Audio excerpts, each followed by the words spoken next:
जय श्री कृष्ण। आप सभी को सादर प्रणाम। कैसे हैं आप सब? आशा करता हूं कि आप सब अच्छे से होंगे, आनंद में होंगे। आइए चर्चा करते हैं आज रक्षाबंधन के विषय पर। जैसा कि आप सब जानते ही हैं कि श्रावण शुक्ल पूर्णिमा को प्रतिवर्ष रक्षाबंधन का त्योहार मनाया जाता है। हमारे यहाँ रक्षाबंधन का त्योहार बड़े ही धूमधाम से मनाया जाता है। यह रक्षाबंधन श्रावण शुक्ल पक्ष पूर्णिमा तिथि को प्रतिवर्ष मनाया जाता है। इस वर्ष रक्षाबंधन दिनांक 3 अगस्त 2020 सोमवार को मनाया जाएगा।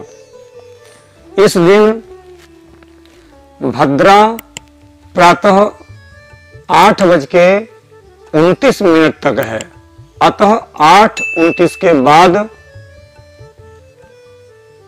ही रक्षाबंधन त्योहार मनाया जाना चाहिए।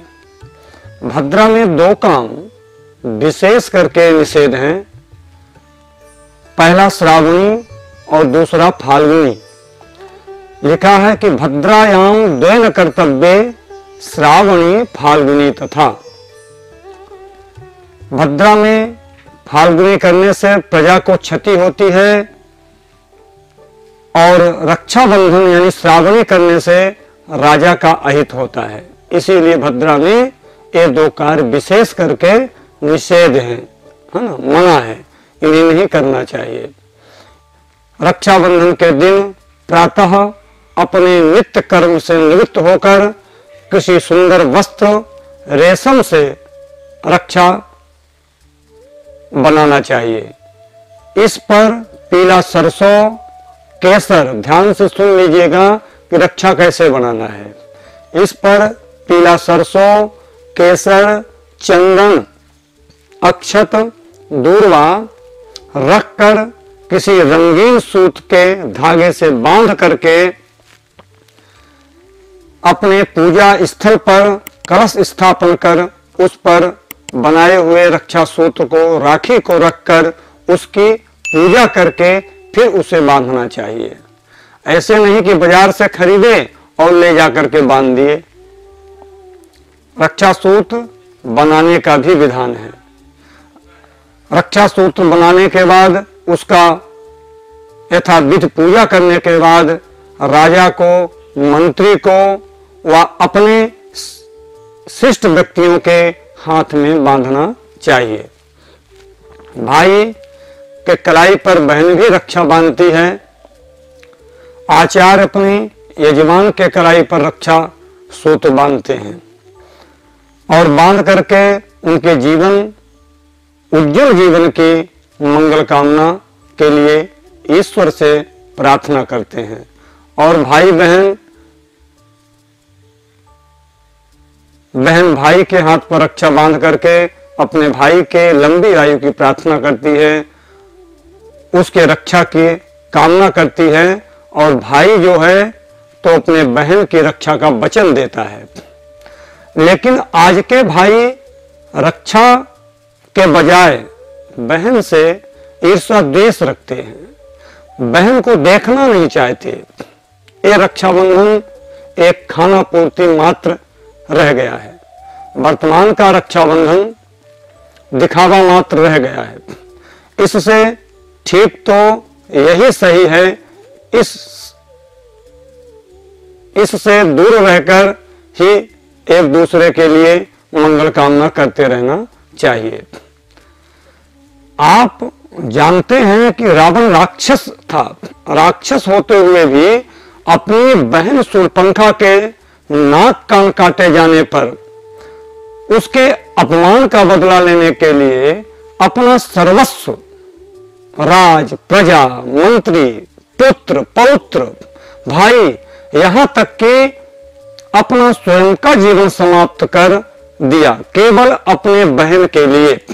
जबकि जानता था कि शूर्पणखा का अच्छा आचरण नहीं है, फिर भी वह अपने बहन के लिए अपना सब कुछ समाप्त कर दिया। और आज के भाई राक्षस रावण से भी गए गुजरे हैं।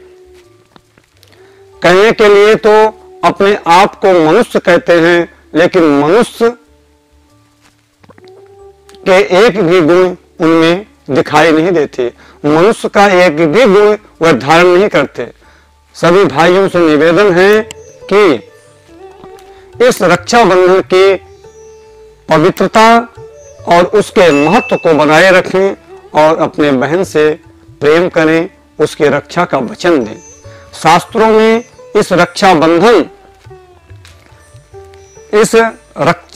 शास्त्रों में इस रक्षा बांधने का इतना महत्व है कि 1 वर्ष इस रक्षा सूत्र के कारण सभी सुखी व समृद्धशाली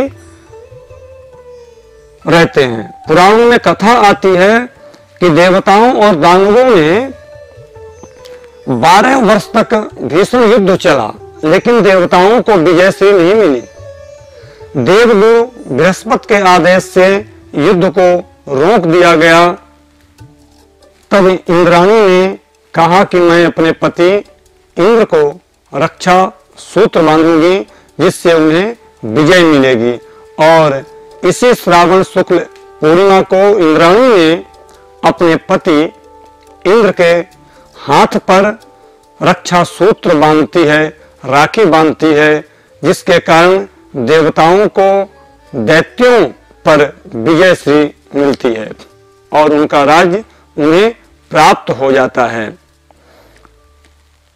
ऐसी भी कथा है कि महाराज बलि ने भगवान से वरदान प्राप्त कर भगवान को अपना द्वारपाल बना लिया। बाद में ऐसी कथा है कि लक्ष्मी जी जाती हैं और महाराज बलि के सुतल लोक में महाराज बलि के कलाई पर रक्षा सूत्र बांधकर अपने पति भगवान को वापस लाती हैं।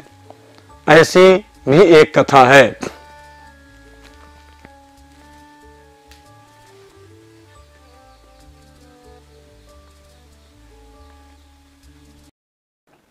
तो इस तरह यह रक्षाबंधन है, इसका इतना महत्व है। सभी भाई बहन मिलकर के उत्साह पूर्वक इस रक्षाबंधन को इस बार अपने घर में ही मनाएं, क्योंकि इस बार एक कोरोना महामारी का भीषण प्रकोप है और दिन प्रतिदिन कोरोना पॉजिटिव की संख्या बढ़ती जा रही है। इसलिए घर से बाहर ना निकले, घर में ही रक्षा सूत्र बांधे। हो सके तो इस बार दूर रह करके ही बहन अपने भाइयों से बात करे और उसके दीर्घ जीवन की कामना करे। आज के लिए इतना ही। जय श्री कृष्ण, जय श्री राधे।